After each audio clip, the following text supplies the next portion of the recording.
let's all play What's My Line? And now, let's meet this week's What's My Line panel. First, that bouncing Motown recording star, Soupy Sales.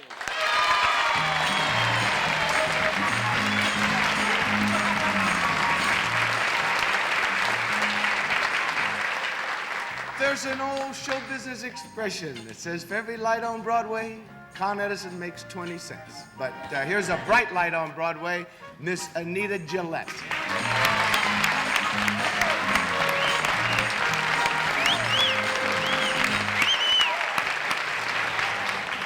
Thank you very much, Soupy. I'd like to introduce now a sweet, lovable, adorable. Yesterday was just sweet and lovable. He's also adorable and cute. Orson Bean.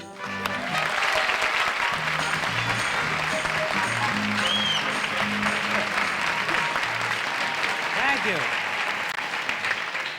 I'd like to present a young lady with whom I would gladly share a plate of milk toast any day of the week and twice on Sunday, Miss Arlene Francis.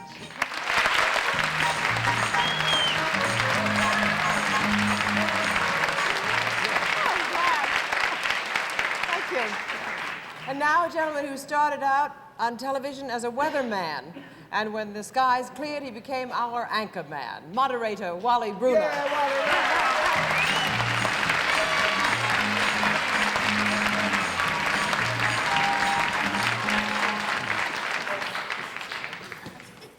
And I can, speak almost the same language in both jobs, because you can't be too positive being a weatherman either. So that's a very good qualification for doing What's My Line. But welcome to What's My Line, because during the next 30 minutes, you're going to meet some interesting people engaged in unusual occupations, which we hope will baffle our panel of experts. And in addition, the panel will face a mystery celebrity guest just a bit later on. But now, panel, are we ready? We certainly are. Okay, let's begin. Will our first challenger enter and sign in, please?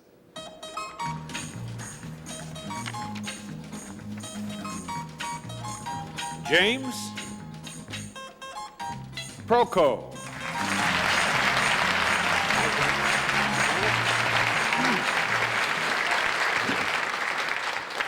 Where are you from, Jim? Right here in New York City. In New York City. Well, panel, I think is obvious from his uniform. Jim, of course, is an usher right here in our What's My Line studios. And in addition to that, he is also a college student. But being a man of many, many parts and playing many, many roles, he has still yet another job. And that's where you come in to see if you can find out just exactly what Jim's other job is. So I'll tell you, he performs a service, he's salaried, and now let's show our audience exactly what his line is.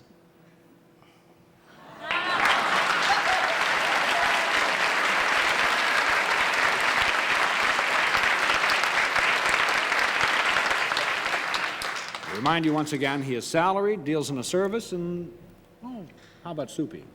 Let's begin with Soupy Sales. All right. Okay. As usual in the case of Jim, that when you're an usher at a studio, you're interested in... What? I said, usually when you're an usher at a theater in a studio, is it on?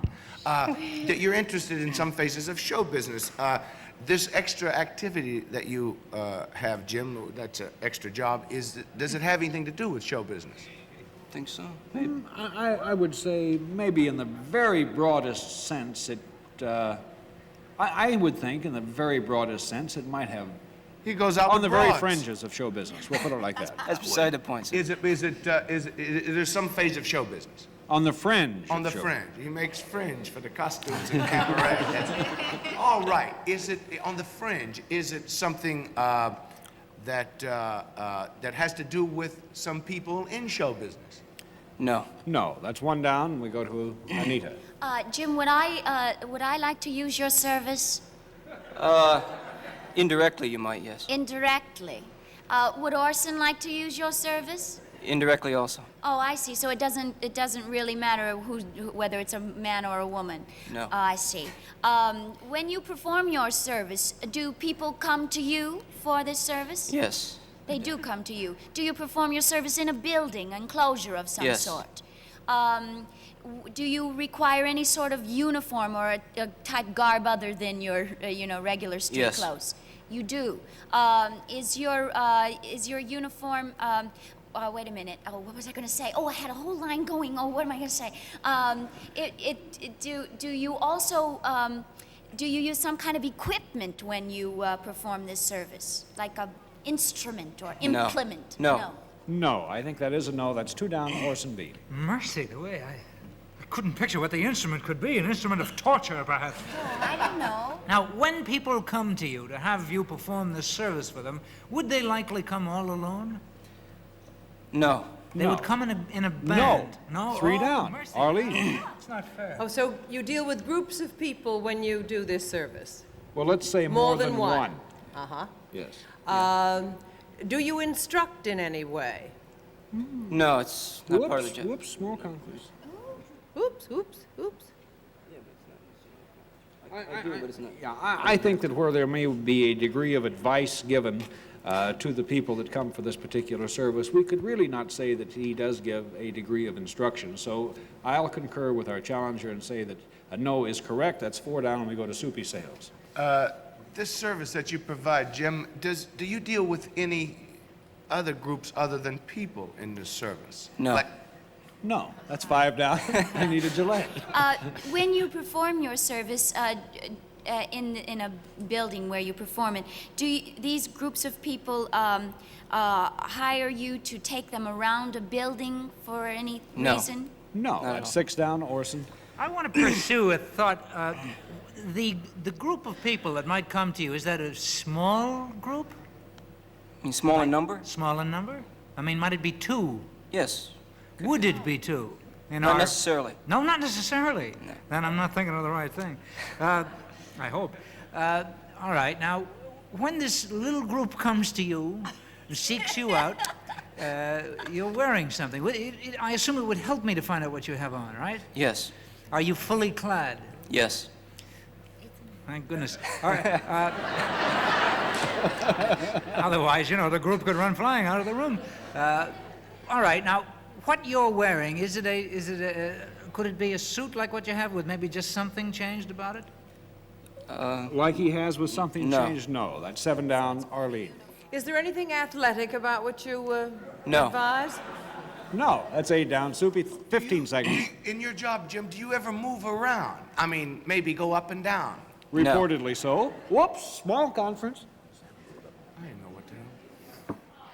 In my job. Well, let's say that allegedly, in this particular job, that he may well have his ups and downs, allegedly. And this takes place in a building? Yes. Do you ever have to touch anything in your job, say, to go from up to down? Like a knob or a handle or a door? Or a button? I think time's up. I'm going I to think flip it's an all the... elephant. The only thing that I can think of that, allegedly that he touches is the side of his nose when he goes up and down chimneys. Because meet Santa Claus.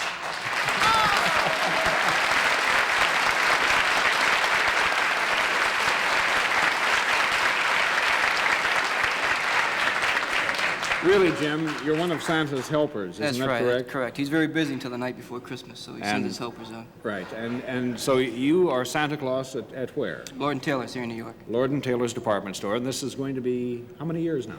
This will be the second year I've done it. Second year that he has become Santa Claus. You know, you really don't look like it. You look very young, and your voice isn't very deep. How do you manage it? Well, I have to, talk from way down You here. project With the from way down costume and here. everything, it helps. You know, we have some pictures showing Jim at work, so if we could take a look, you can see just how excellent the transformation is. Look at that. If that doesn't look like the real thing.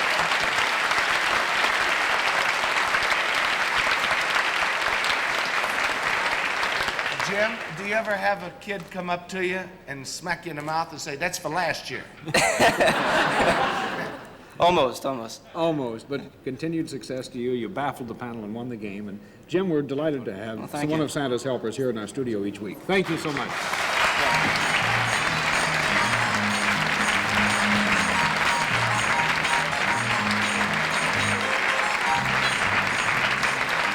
We'll be back to meet another challenger as What's My Line continues. All What's My Line contestants receive the space-age pipe called The Pipe, a collection of 6 pipes in 4 styles, The Pipe with a pure carbon liner. and a handsome men's gift set of Burley Cologne Aftershave and Talc, Burley, the rugged new aroma from the makers of Old Spice, and an Enchantress. That's the name of this exquisite set of Sarah Coventry jewelry, shimmering and sparkling with glowing imported Austrian rhinestones designed by Sarah Coventry. Well, I don't know. If the panel can't guess Santa Claus, it doesn't look like a very Merry Christmas in store for the four of you. You're in trouble before the season even gets here, you know. He doesn't work in an elevator, does he?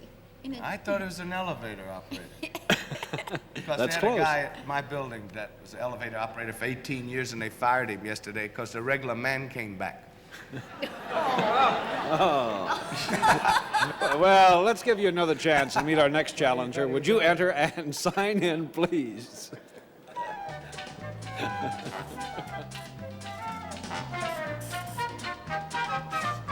Charlotte Drury.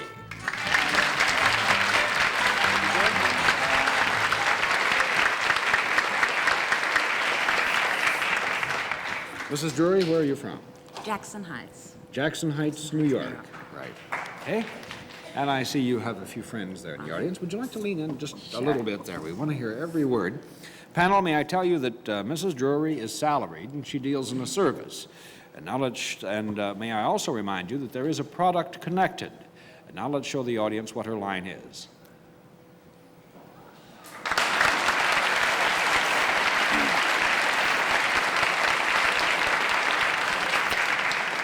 May I remind you again, she is salaried, deals in a product, and let's begin with Arlene. Is it a service that I might use? Yes. Is it a service that requires some dexterity? You mean for you to use it? Yes, or for her to give it to me, as it were.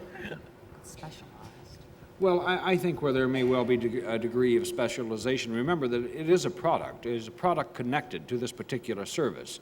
And I think the service itself, we must try to pursue what the product is, I think would be the simplest way right. of arriving at this particular occupation.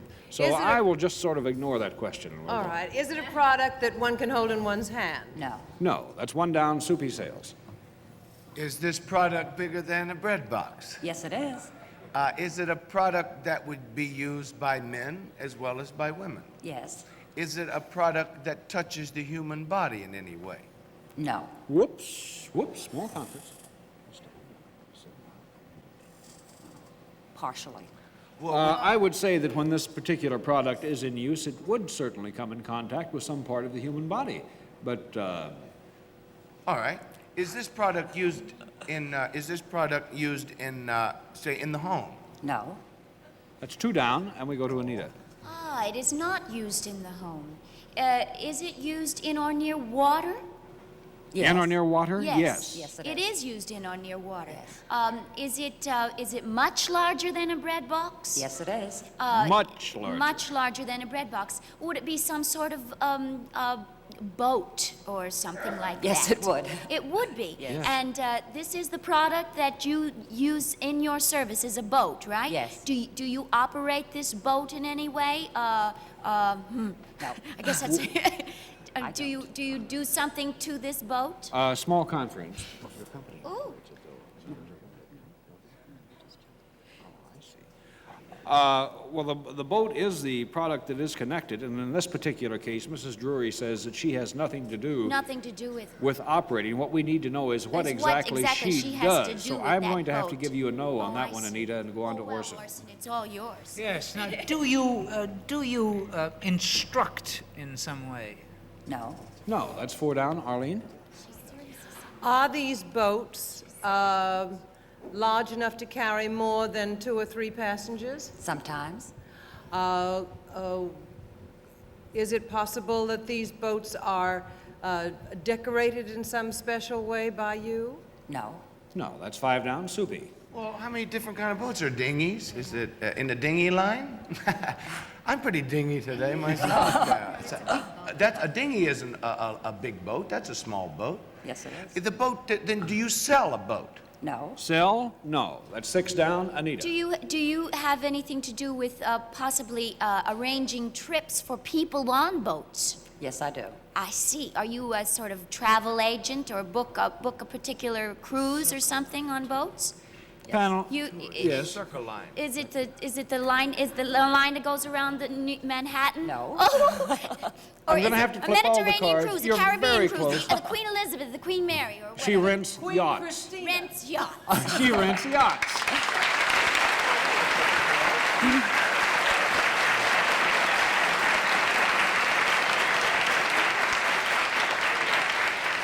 But panel, may I tell you that Mrs. Drury works for Wakefield Fortune Incorporated, which is a travel agency, and they arrange yacht cruises.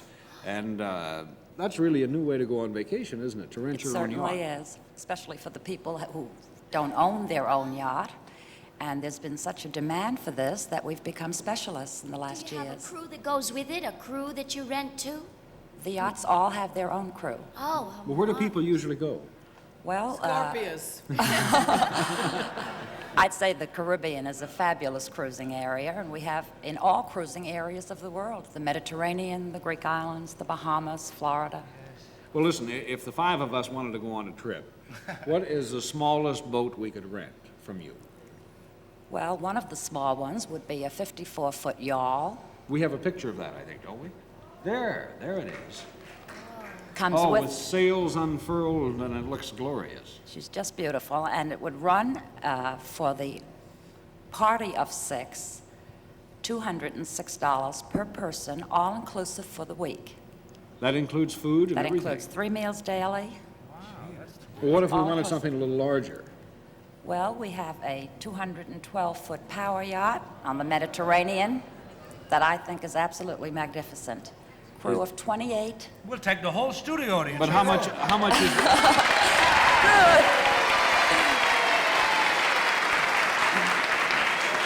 The only thing that bothers me about this, you know, how much would this cost a week? Well, with 28 crew members and a party of 12, this yacht would, all-inclusive, $12,000 for the week.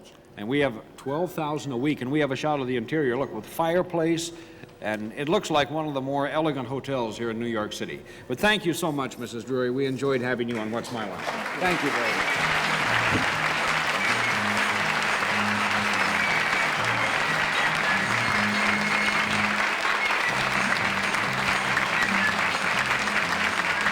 We'll be back to meet our mystery guest as What's My Line continues. Transportation arrangements made through Sabina Airlines. Europe begins in Brussels, and Sabina flies there every day.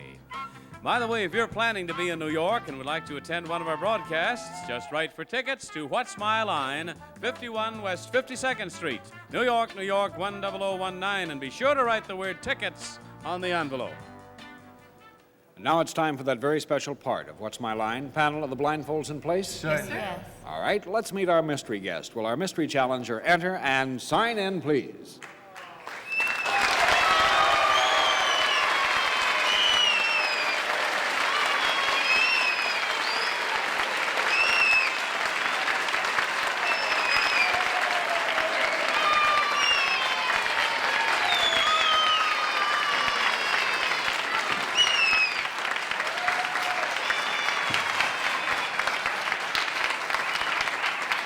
Well, I don't think there's any question about our mystery guest having arrived and is now seated beside me. I remind you, panel, I'll give you, it's one question at a time, and I'll give you 2 minutes to try and establish our mystery guest's identity.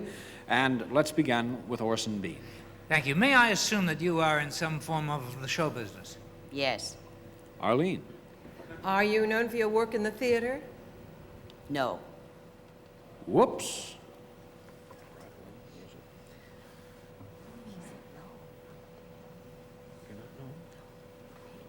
Everybody go? All right, small conference. Let me say this, that I think that while our mystery challenger certainly answered according to her beliefs, that there is a degree of familiarity by the general public with her particular performances in the theater. However, she may primarily be best known for her activities in another field. Soupy. You bet. Would this other activity be in the field of motion pictures? Yes. Anita. Do you live in this city? Most of the time, I mean? I don't know where you lived. You can't look at me. I would say that I think that our mystery guest I mean, do you... in the particular business that she is in, finds herself in this particular city a great deal of the time, but not Yes. saying that it is a permanent establishment see. here. Orson, Do 30 you- seconds. Are you also working on television? No. Not at the particular moment. Arlene. Are you a singer? Yes. Soupy. Did you get your reputation in the motion pictures by being in musicals? Yes. Anita. Are you in a musical picture right now? I mean, would I be able to see a picture now that it's a musical with you in it? No. Musical picture? Yes, No. no. Orson. A non-musical picture? Oh, No. No. Arlene? 15 seconds. Well, are you appearing now in a club in New York or a hotel? No. Panel, take off your blindfolds and meet the star of Maggie Flynn, Shirley Jones. Oh, I'm so pleased. Shirley, never in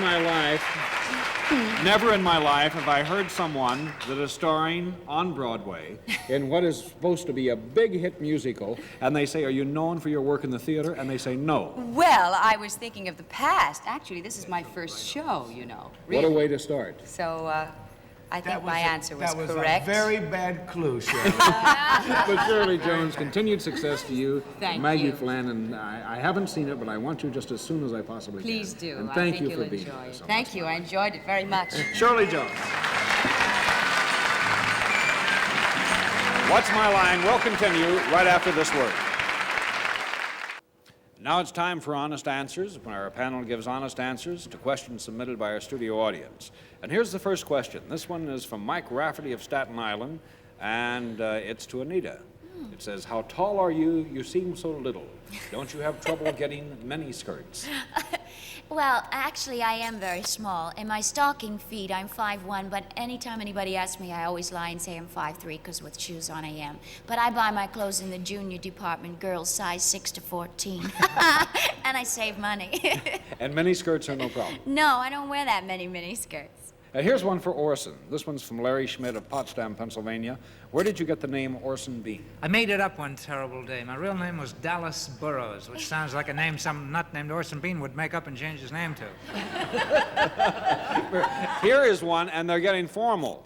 This one is to Super Sales. There you go. But thank you, panel, for those honest answers.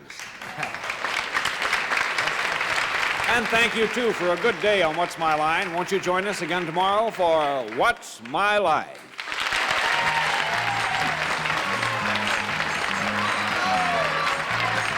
What's My Line is a Mark Woodson, Bill Topman production. This is Johnny Olson speaking.